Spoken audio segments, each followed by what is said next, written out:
آج کل social media پر ایک بڑا مسئلہ چل رہا ہے، ائمہ مساجد کی تنخواہوں کا مسئلہ۔ پنجاب حکومت نے تمام تر ائمہ مساجد کے لیے 25,000 روپے ماہانہ وظیفے کا جو ہے وہ اعلان کیا۔ پچھلے دنوں میں ایک ہماری گاؤں میں فوتگی بھی ہوئی، وہاں پہ جنازے کے اندر جانا ہوا، قبرستان میں کھڑا تھا تو گاؤں کا ایک نوجوان جو ہے وہ بڑا سلجھا ہوا کہنے لگا مولوی صاحب مبارک ہو، کہ قبرستان میں کھڑے ہیں کون سی مبارک دے ہیں؟ کہتے جی آپ کو جو ہے وہ حکومت پنجاب نے 25,000 ماہانہ وظیفے کا اعلان کیا۔ میں کہا بھائی معاف کرنا، اللہ کے لیے ہمیں ایسے وظیفوں کی ضرورت نہیں ہے۔ کہنے لگا کیوں؟ پنجاب حکومت کی طرف سے وظیفے مل رہے ہیں، 25,000 تنخواہ مل رہی ہے، آپ کی تو تنخواہ تھوڑی ہوگی، حکومت کی طرف سے مل رہی ہے، آپ کہہ رہی ہیں ہم نے لینا نہیں۔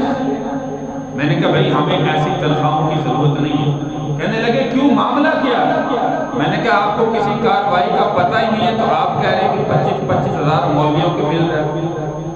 جب میں نے وہ شرائط بتائی جو حکومت پنجاب نے مقرر کی ہیں کہ یہ 3-4 شرائط انہوں نے رکھی ہیں، امام مسجد کو ایسا ہونا چاہیے، ایسا ہونا چاہیے، یہ نہیں کرنا چاہیے، یہ نہیں کرنا چاہیے، پھر کہنے لگا یار یہ تو معاملہ بڑا گڑبڑ ہے، یہ تو معاملہ بڑا خراب ہے، پھر تو واقعی نہیں لینے چاہیے۔ تو یہ مسئلہ کافی دنوں سے میڈیا پر بہت زیادہ زور و شور سے جو ہے وہ چل رہا ہے۔ کچھ مفتیان کرام کہہ رہے ہیں کہ نہیں یہ لینا چاہیے، اور کچھ علماء نہیں بلکہ کثیر تعداد میں ہمارے وفاق المدارس العربیہ پاکستان کے ناظم اعلیٰ حضرت مولانا قاری محمد حنیف جلندری صاحب جو میرے استاد محترم بھی ہیں، خیر المدارس ملتان کے محتمم بھی ہیں، پوری وفاق المدارس کی کابینہ اور پوری جمعیت علماء اسلام، قائد جمعیت حضرت مولانا فضل الرحمان صاحب دامت برکاتہم العالیہ،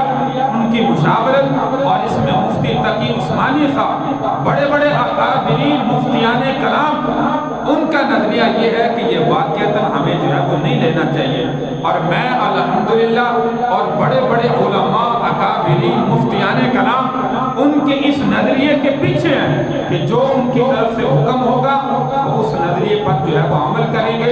ہمیں ایسا جو ہے وہ وظیفہ جو ہے وہ نعوذ باللہ نہیں چاہیے۔ الحمدللہ جو ہمارے پاس جو پہلے مل رہا ہے جتنا ہے گزارے کے مطابق ہے، ہم اسی پر جو ہے وہ اکتفا کریں گے، اور حکومت کی طرف سے کوئی کسی قسم کا وظیفہ جو ہے وہ نہیں لینا چاہیے، کیونکہ ایسی شرائط کہ حکومت پنجاب جو بھی شریعت کے خلاف بل منظور کرے، شریعت کے خلاف جو بھی باتیں کرے، اس شرط پر جو ہے وہ ائمہ مساجد کو یہ بھی اس میں حکم دیا گیا کہ اس پر کوئی نہیں بولے۔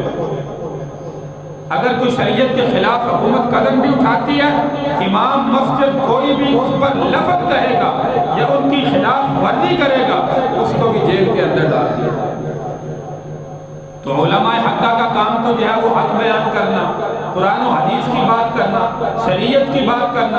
اب شریعت کی بات سے حکومت روکے اور کہہ دیں ہم 25,000 اس شرط پر دیں گے، یہ تو بڑی ناانصافی والی بات ہے۔ تو اس لیے میرے بھائی واقعتاً ہمیں جو ہے وہ ایسے وظائف کی جو ہے وہ ضرورت نہیں ہے جو اکابرین کی پہلے سے روٹین چلی آ رہی ہے، اور آپ کو جو ہے وہ شاید نہ پتہ ہو اس کے پیچھے جو ہے وہ بڑی سازش ہے۔